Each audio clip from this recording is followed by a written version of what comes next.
How to scan a QR code in SafePal. Are you guys facing issues to scan a QR code in SafePal application? If that's so, then this video might help you out. Without further ado, let's dive into the video. To scan a QR code on SafePal, open the application on your mobile device. Now go to your wallet and look for a scan icon, which is usually at the top right corner of the screen. Tap on it and your phone camera will be enabled. Point the camera at the QR code you want to scan, whether it's a wallet address, token contract, or a DApp app link. The app will instantly recognize the QR code and show you the related actions, like sending crypto, adding a token, or opening a DApp browser link.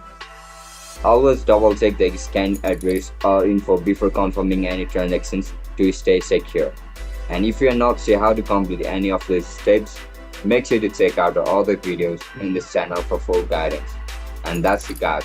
That's how you're going to scan a QR code and SafePal. I'll catch you in the next one. Bye bye.